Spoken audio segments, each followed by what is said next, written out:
E aí pessoal, tudo bem com vocês? Bem-vindos à nossa primeira videoaula de Física. A nossa conversa de hoje vai ser sobre o capítulo 2, Introdução ao Estudo dos Movimentos. Aqui quem vos fala é o professor Renan William e bora lá. Pessoal, em primeiro lugar eu quero pedir a compreensão de vocês em relação à qualidade do áudio, certo? Eu fiz o melhor que eu pude em relação aos aparelhos que eu estou usando aqui e desde já eu peço desculpas por alguma eventualidade, algum problema aqui no áudio, ok? Bora lá, seguindo. Então, o conteúdo na nossa aula vai ser base da cinemática escalar, certo? No livro de vocês se encontra da página 26 à página 31. E também velocidade média, página 32. Algumas turmas eu consegui passar esse conteúdo, mas só em duas turmas eu consegui falar sobre velocidade média, certo? E hoje eu vou fazer essa revisão aqui para que todos consigam ter acesso ao conteúdo, ok? Os conceitos, pessoal, que a gente vai abordar. Essa parte aqui, base da cinemática escalar, ela envolve os conceitos de referencial, posição, movimento, repouso, trajetória e deslocamento escalar. Isso aqui é o suficiente para a gente poder estudar a mecânica, que é essa parte da física que vai estudar o movimento, ok? E um outro conceito também que a gente vai aprender aqui é a velocidade escalar média, certo? Introdução. Pessoal, essa essa parte da física ela é muito importante do ponto de vista prático, por exemplo. A gente tem aqui três situações onde o uso dessa disciplina é importante. Por exemplo, os médicos utilizam essa parte, os conceitos de física, para poder mapear o fluxo sanguíneo, por exemplo. Equipes de engenharia da Fórmula 1 também utilizam esses conhecimentos para avaliar o desempenho dos seus carros. E também você pode usar isso para calcular o tempo que você vai levar nesse trajeto da sua casa até a escola, por exemplo. Ok? Exemplos são que não faltam. Bora lá. Então, pessoal, para a gente começar aqui a estudar o movimento, a gente precisa relembrar esses conceitos básicos, certo? O primeiro deles é referencial, muito importante. Aqui uma definiçãozinha de referencial, certo? Pessoal, referencial nada mais é do que o ponto zero. É o ponto a partir do qual você vai medir a posição das coisas. Se você quer dizer a posição de algo, você precisa definir um referencial. A partir desse referencial, que é o ponto zero, você vai pegar uma régua imaginária e vai começar a medir as distâncias, você vai dar a posição das coisas. Por exemplo, aqui na sala de aula, se eu perguntasse a posição da Ellen, veja bem, eu estou falando posição, não em que lugar da sala ela está. Aqui as coisas começam a se diferenciar um pouco. Bora lá, a posição. A posição da Ellen qual é? Aí depende do referencial. Você pode escolher qualquer coisa, uma pessoa, um objeto para ser um referencial, ok?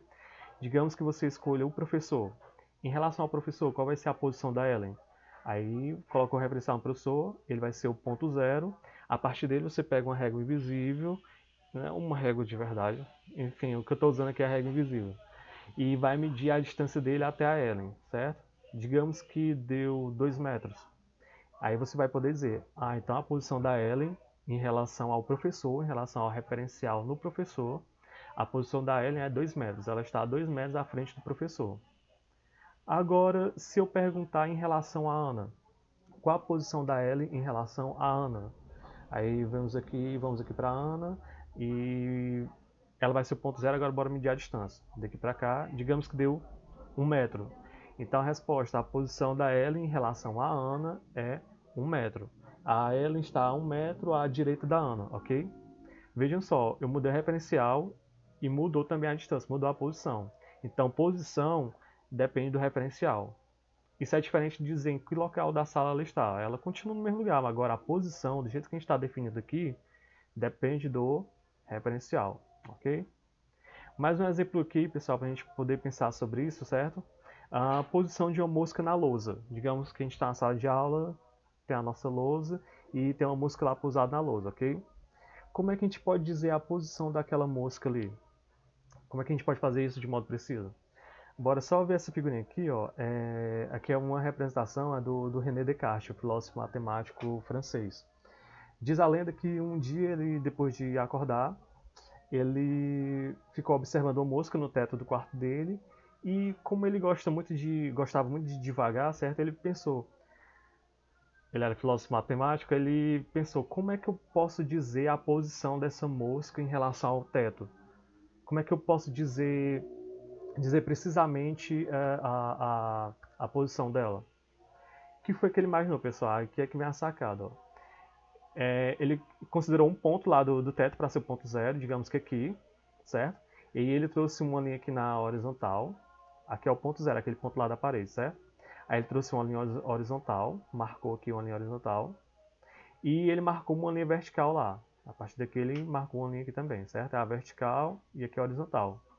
Horizontal, vertical. E aí o que é que ele fez? Ele dividiu cada linha em partes iguais. A linha horizontal ele dividiu em partes iguais. Daqui para cá 1 metro, daqui para cá 1 metro, daqui para cá mais 1 metro, ou então centímetro. Fez a mesma coisa que no eixo vertical, ok? Aí olha só como ficou simples de você determinar a posição da mosca. Para cada tracinho desse você dá um número, certo? Daqui para cá vai ser 1 metro, aí aqui 2 metros, 3, 4 e assim por diante. E no eixo vertical ele fez a mesma coisa, ele enumerou, ok? Lembrando que aqui é o ponto zero. A outra coisa, ele chamou o eixo horizontal de eixo X e o vertical de eixo Y. Agora, como é que eu dei a posição da mosca, finalmente? Trago uma reta que liga a mosca até o eixo X, vejo qual o número que tocou lá, foi o 6. Agora eu trago uma reta e toco no eixo Y, onde foi que tocou? Foi no ponto 5. Então a posição da mosca eixo coordenadas x igual a 6, posição x igual a 6 e posição y igual a 5, ou coordenada y igual a 5.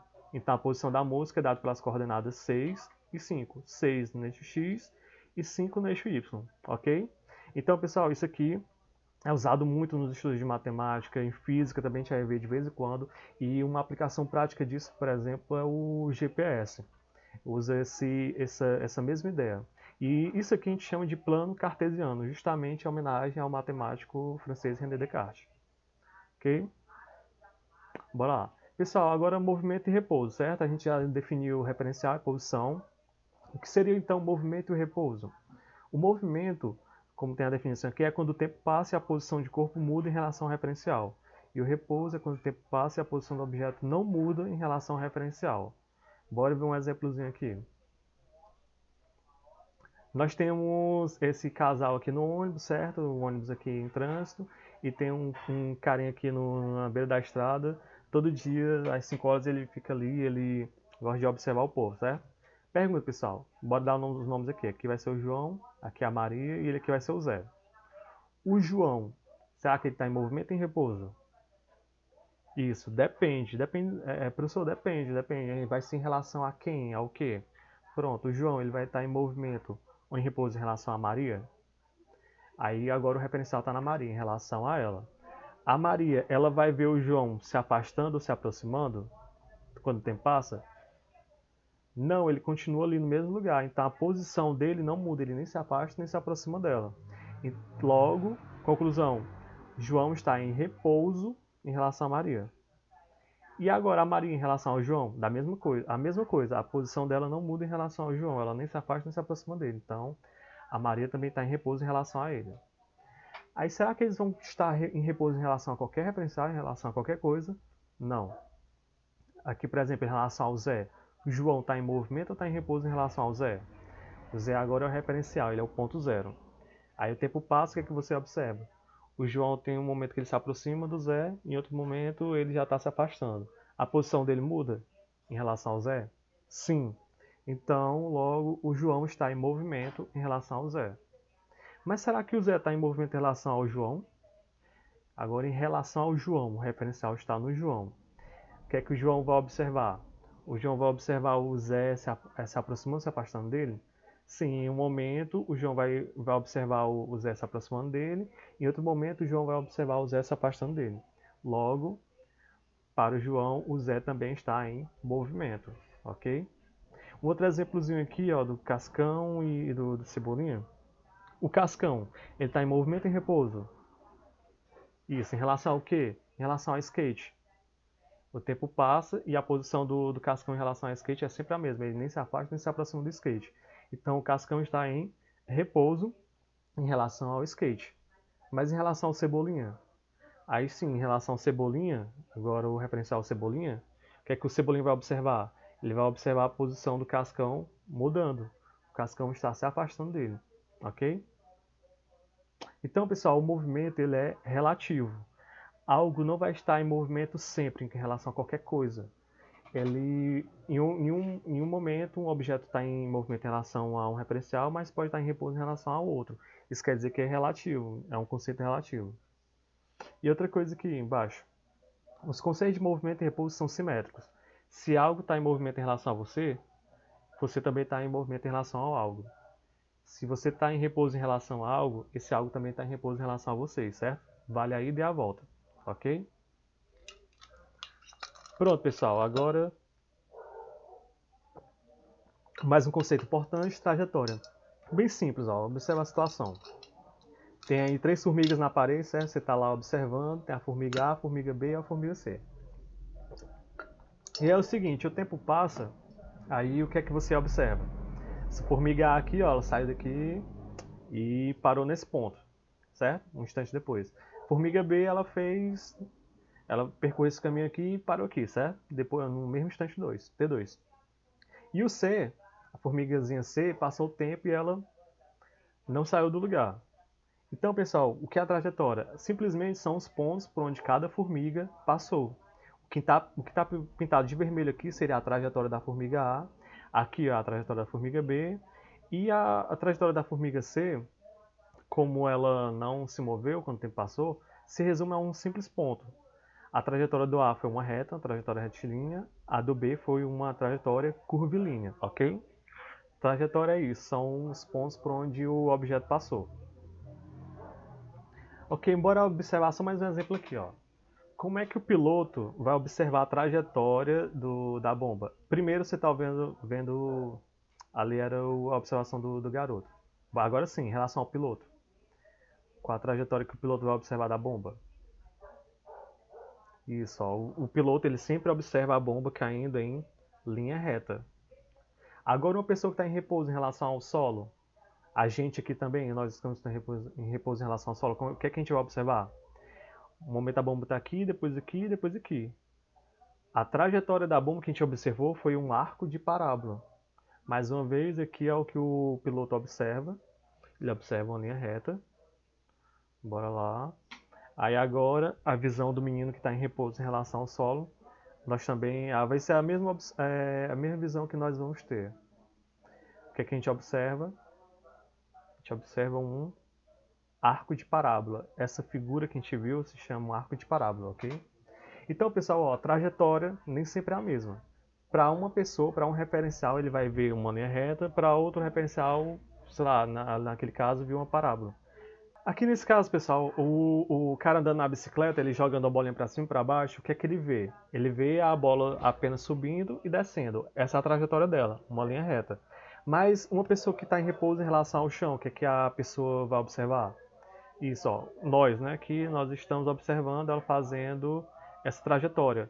Mais uma vez, um arco de parábola, ok? Então, pessoal, a trajetória é um conceito absoluto ou relativo? Por exemplo, a trajetória dessa bola vai ser sempre uma linha reta? Não, depende do referencial, de quem está observando. Para esse cara vai ser uma linha reta. Ele está em movimento, a bola está em movimento junto com ele. Mas para outro referencial vai ser um arco de parábola. Então, a resposta é relativa. A trajetória vai depender do referencial, ok? Então, agora a gente vai falar sobre posição e trajetória, certo? A gente já sabe o que é trajetória. Como a gente determina a posição das coisas quando a gente não conhece a trajetória? Por exemplo, imagina que tem uma borboleta na parede da sua casa e aquele mesmo problema do Descartes. Como é que você vai determinar a posição da borboleta em relação àquela parede? Aí você pode... A borboleta ela não vai sair da parede, ela não vai voar, ela vai se mover pela parede, mas ela não vai voar, não vai sair da parede, ok? Aí sim, aí você traz aqui um plano cartesiano, x, y, e aí traz aqui a posição dela até o x, marca o número. Aqui é porque eu não coloquei, certo, pessoal? Os números, mas você divide em partes iguais, 1, 2, 3, 4, 5 centímetros ou metros. Neste y a mesma coisa. Aí aqui ela tem essa certa posição x, digamos 2 centímetros, e aqui no y, digamos 3 centímetros. Aí agora você determinou a posição da borboleta, ok? Mas aí, e quando você conhece a trajetória daquilo que você quer dar a posição?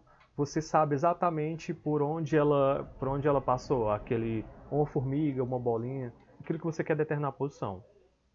Ó, aqui você já conhece a trajetória, digamos que é uma formiga. Você já sabe que ela vai passar por aqui, certo?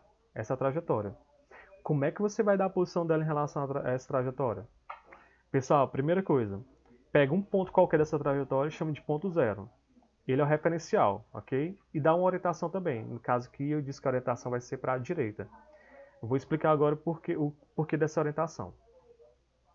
Certo? A partir do ponto zero, pessoal, você vai dividir a trajetória em partes iguais. Daqui para cá 1 metro, daqui para cá mais 1 metro, mais 1 metro. E aqui tá a mesma forma à esquerda do zero. E aí, à direita do zero você dá números positivos. Aqui é 1 metro, 2 metros, 3 metros e por aí vai. E à esquerda do zero, negativo, menos 1 metro, menos 2 metros. Eu vou ampliar aqui para vocês enxergarem melhor, certo? Pronto, ó, tá aqui. Ponto zero, aí aqui as posições positivas. E daqui para cá as posições negativas. Por que que para cá foi positivo as posições? Justamente porque você escolheu a orientação para cá, para a direita, ok? Então ficou bem simples de determinar a posição de algo, né? Por exemplo, uma formiguinha que eu vou chamar de formiga A, qual é a posição dela nessa trajetória? Aí você observa, onde é que a formiga A está? Está aqui, no tracinho, 2 metros. Então, a posição de A é igual a mais 2 metros. Esse S, pessoal, é porque vem do inglês space, espaço. Espaço e posição, eles são sinônimos, ok? Então, o espaço de A, ou a posição de A, é igual a mais 2 metros. Pronto, você já deu a posição da formiga A. Agora a formiga B, a posição de B, onde é que ela está? Está aqui, né? E ela está em que traço? Ó, menos 1 metro. Então, o espaço de B, ou a posição de B, é igual a menos 1 metro.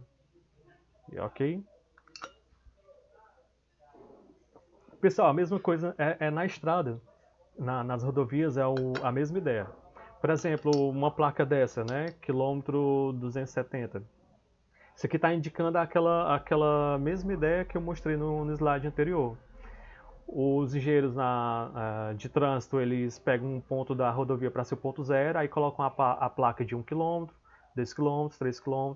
Aqui no caso desse exemplo, a gente já tem a placa 270 km, ou quilômetro 270. Quando o carro ele está passando por aí, a gente pode dizer que a posição dele é justamente 270 km.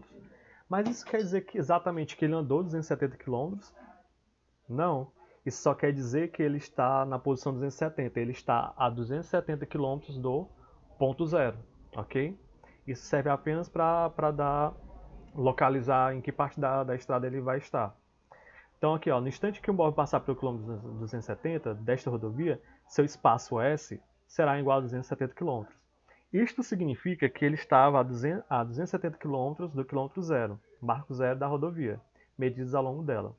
Ok, pessoal? Então, agora a gente está pronto, falta só mais um tópico para a gente chegar no ponto principal da nossa aula, que é a velocidade média. Para isso, a gente tem que ver o que é deslocamento escalar, ok? Muito simples, ó. A gente vai observar o movimento aqui desse ônibus, certo? Em um instante ele estava aqui, depois ele veio parar aqui, ok? Nós temos aqui a trajetória, ó, a gente já sabe para onde ele vai passar. Já estamos dividindo aqui a trajetória em partes iguais, demos orientação, vai ser positivo para a direita. Observa a situação, ó. Aqui é o ponto zero, a partir dele são feitos os marcos na estrada, certo? De modo que a gente possa dar a posição do ônibus. Pergunta, pessoal. Qual foi o deslocamento deste móvel? Certo? De 10 para 35 ali. Primeiro ele está na posição 10 km. Depois ele está na posição qual? 35 km. Pronto, qual foi o deslocamento, né? O tanto que ele andou daqui para cá? Aí você pode contar. De 10 para 20, ele andou 10. De 20 para 35, ele andou 15. Então, 10 mais 15, 25. Pronto, você já determinou o deslocamento dele. Mas, pessoal, se essa estrada for muito extensa, você vai ficar contando traço por traço? Não. É muito mais simples você fazer o seguinte. Você pega a posição final e subtrai da posição inicial.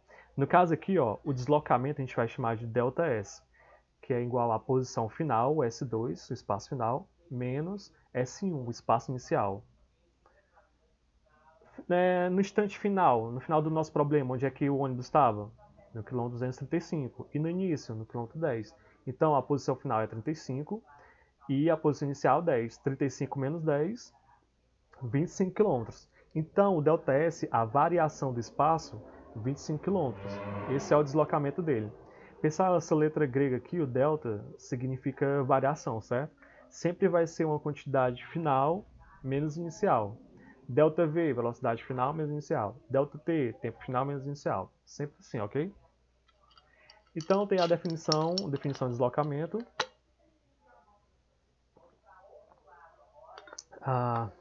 ΔS, né, igual a S2 menos S1. S2 vai ser posição final, S1 posição inicial.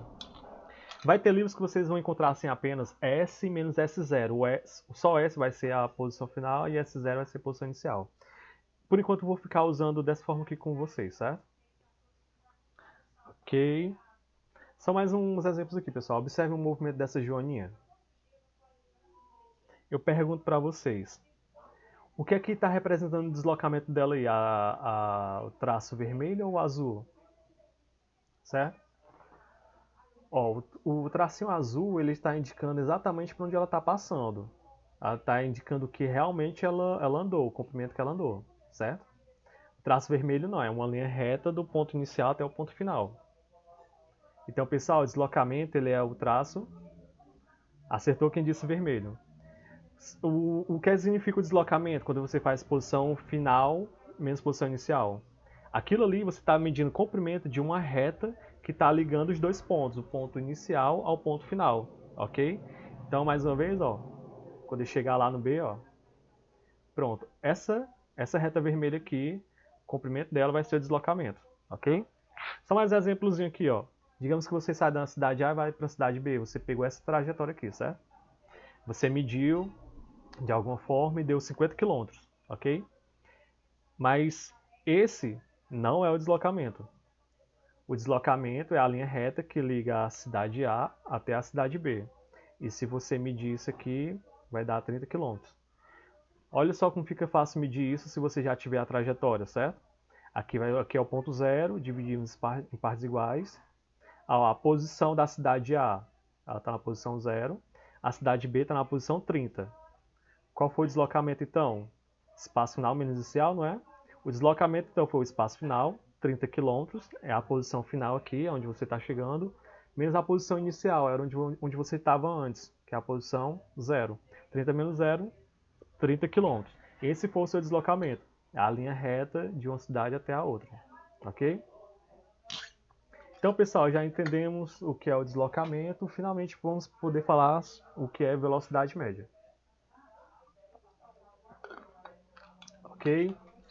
Nessa situação aqui, o cara ele começou uma viagem e ele acionou o cronômetro dele, certo? Em primeiro lugar, ele deixou lá no 0.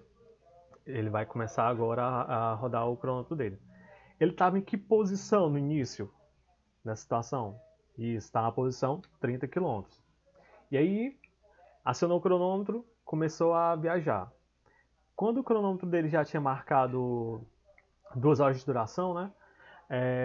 Em que posição ele já estava? Posição 190 km. Ok. Aí eu pergunto para vocês, qual foi a variação de espaço desse automóvel? Faça a posição final menos inicial. Posição final 190, menos a posição inicial 30, 190 menos 30, 160. 160 o quê? Quilômetros. Pronto.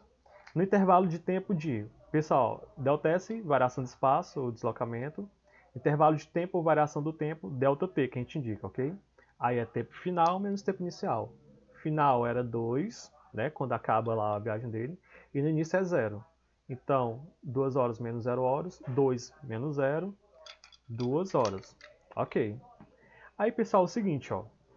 Quando você calcula isso, se você pegar o deslocamento dele, ΔS, e dividir pelo intervalo de tempo, o ΔT, certo? 160 km dividido por 2 horas, aí você vai obter 160 dividido por 2, 80.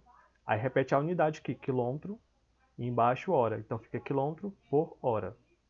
Isso é o que a gente chama de velocidade média, ok? Mas o que é que significa isso? O que significa dizer que a velocidade média dele é 80 km por hora?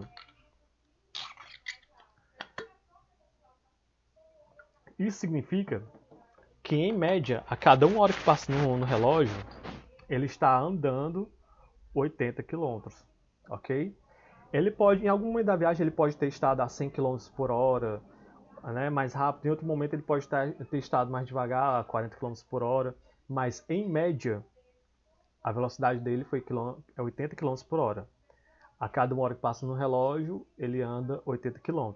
Essa é a interpretação física para o que é velocidade média. Ok? Tá aqui a formulazinha.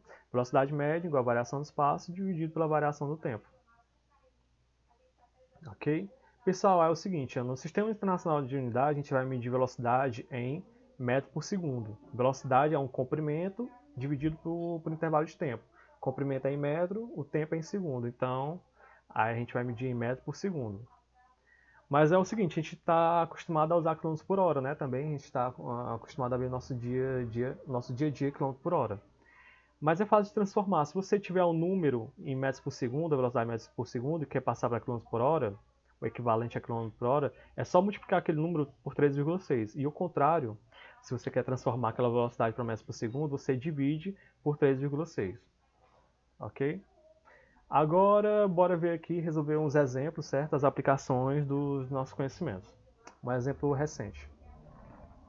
O Brasil voltou a ser representado no lugar mais alto do pódio na prova dos 100 metros rasos femininos dos Jogos Pan-Americanos desta terça-feira. Nesta terça-feira, nessa data aqui.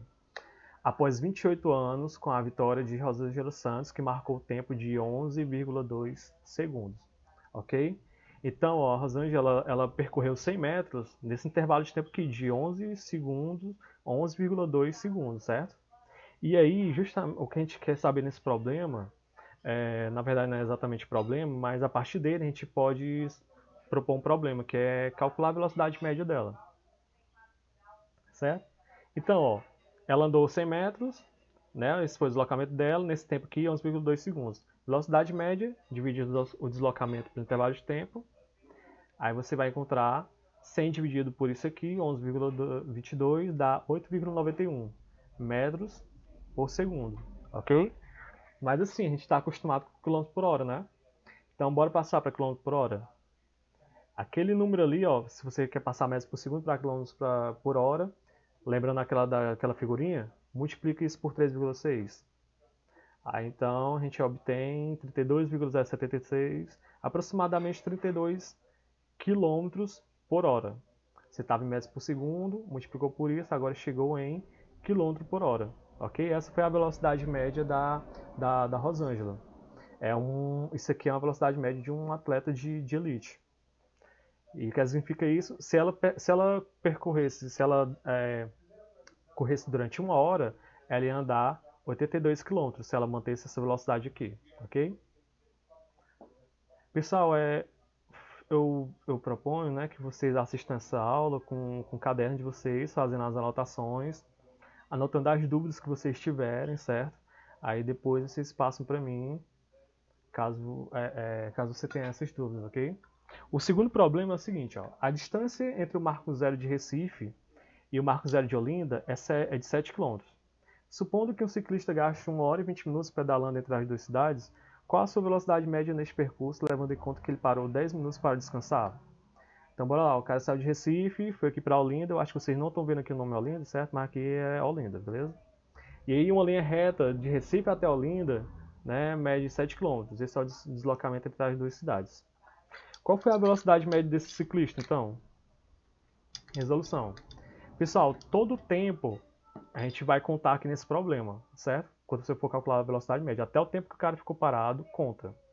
O deslocamento do ciclista de uma cidade até a outra, ele andou 7 km, certo? E intervalo de tempo, ele demorou 1 hora e 20 minutos pedalando, mas passou 10 minutos parado, certo? A gente vai contar com esses 10 minutos, então a gente vai somar. Soma 20 minutos mais 10 minutos, 30 minutos. Então, o total da viagem foi 1 hora e 30 minutos. 30 minutos, se você for passar para a hora, e você tem que passar para a hora aqui, tem que deixar o tempo em uma unidade só, 30 minutos divide por 60 para passar para a hora, 30 dividido por 60 vai dar 0,5. Então, 1 hora mais 0,5 horas, 1,5 horas. Sabendo disso, então, a velocidade média divide deslocamento pelo tempo, intervalo de tempo. Aí você vai ter, né, deslocamento 7 km, 7 km dividido pelo intervalo de tempo, 1,5 horas. 7 dividido por 1,5, 4,66 e unidade quilômetro por hora. Ok? Então, exercício resolvido. E agora o último exercício, pessoal, rapidinho aqui, é do livro de vocês, certo? Esse é mais complicado, é mais complexo. Bora lá. Um carro faz o percurso de 600 km entre São Paulo e Uberlândia com velocidade escalar média de 60 km por hora. O trecho entre Uberlândia e Brasília, distante 400 km, é feito com velocidade escalar média de 80 km por hora. Qual é a velocidade escalar média do carro no percurso de São Paulo a Brasília? Então é o seguinte, ó, o cara saiu de São Paulo, foi para Uberlândia, depois de Uberlândia foi para Brasília. A viagem toda é de São Paulo a Brasília, mas no meio ele passou por Uberlândia, ok? Então, pessoal, quando a gente tem assim um problema desse, né, onde o cara passa por um ponto intermediário, a gente divide o problema em 2 trechos, certo? O trecho 1 vai ser de São Paulo até Uberlândia. Aí você aplica lá a fórmula da velocidade média para aquele trecho, né? Velocidade média no trecho 1 entre São Paulo e Uberlândia é igual ao deslocamento nesse trecho 1 dividido pelo intervalo de tempo no trecho 1. No trecho 1, entre São Paulo e Uberlândia, a velocidade média dele, ó, na questão disso, foi 60 km por hora. Então substitui a velocidade média por 60. É igual a o deslocamento, a distância, né? A distância em linha reta de São Paulo até Uberlândia. Esse aqui, ó, que é 600 km. Substitui delta S1 por 600. Dividido por intervalo de tempo, que é o que você não sabe. Não sabe quanto tempo ele gastou para ir de São Paulo até Uberlândia. Ok? Como é que vocês resolvem isso, pessoal? Aqui embaixo do 60 é como se tivesse 1. Então fica 60 sobre 1, certo? E aí repete aqui o outro lado. Igual a 600 dividido por delta 1. E aí você faz o meio pelos extremos. 60 vezes delta T1 é igual a 600 vezes 1, certo? É o produto cruzado, ok? Imagina a fração aqui desse lado, né? 60 sobre 1, aqui do outro lado 600 sobre delta 1. Ó, o produto cruzado, aí então a gente vai ter, ó, 60 vezes delta T1 é igual a 600 vezes 1, ok? Delta T1 vezes 60, repete aqui, 600 vezes 1, repete, é igual a 600. Aí você quer isolar o delta T1. Tem um 60 multiplicando, passa o 60 para o outro lado dividindo. Então fica delta T1 igual a 600 dividido por 60, ok? Aí agora o trecho 2, entre Uberlândia e Brasília. A velocidade média no trecho 2 é igual ao deslocamento no trecho 2 dividido pelo intervalo de tempo no trecho 2. Entre Uberlândia e Brasília, ele percorreu aquele trecho na velocidade média de 80 km por hora, certo? Então substitui por 80. O deslocamento entre essas duas cidades, Uberlândia e Brasília, foi 400, então substitui aqui. Dividido pelo tempo que ele gastou entre Uberlândia e Brasília. Esse é o trecho 2. Pessoal, é o seguinte, aqui embaixo do 80 é como se tivesse 1 também. Fica 80 sobre 1 igual a 400 sobre delta T2. Faz meio pelos extremos. Aí fica 80 vezes delta T2 igual a 400 vezes 1, ok? Aí bora lá, 80 vezes delta T2, repete, é igual a 400 vezes 1 igual a 400, ok? Então, ó, 80 tá multiplicando aqui, passa para o outro lado, dividindo, 400 dividido por 80. Faz essa conta, dá 5. 5 o quê? 5 horas. Então, pessoal, ó, agora você pode fazer o trecho todo. Entre São Paulo e Brasília, certo? É o seguinte, variação do espaço, você vai somar. De São Paulo para Uberlândia, ele andou, que trecho 1, 600. E entre Uberlândia e Brasília, ele andou 400. Soma esses dois. Deixa eu somar aqui esse marcador. Pronto, ali embaixo, ó, vejam, 1.000 quilômetros. Esse é o comprimento em linha reta entre São Paulo e Brasília. Para a variação de espaço. E a variação do tempo, quanto foi que ele gastou? A gente acabou de calcular, né? Ó, entre São Paulo e Uberlândia, lá no trecho 1, delta T1 a gente calculou que deu 10 horas, tanto que ele demorou. E entre Uberlândia e Brasília a gente acabou de calcular aqui, ó, deu 5 horas. Então tu soma para ter o tempo total da viagem. 10 mais 5, 15. O intervalo total então da viagem, 15 horas. Então, pessoal, se vocês têm o tanto que ele andou nessa viagem, foi 1.000 km, e tem o tempo que ele gastou nessa viagem, que foi 15 horas, finalmente, velocidade média, espaço percorrido não, deslocamento dividido pelo intervalo de tempo, dá igual a, deslocamento foi 1.000 km, intervalo de tempo, 15 horas. 1.000 dividido por 15 dá 66,6 unidade quilômetro por hora. Pessoal, então é isso. Espero que vocês tenham compreendido, certo? Quaisquer dúvidas, vocês anotam aí e passam para mim através do Google Sala de Aula, pelo WhatsApp, ok? E logo, logo vou estar me comunicando com vocês para poder ajudá-los, ok? E é isso aí, muito obrigado.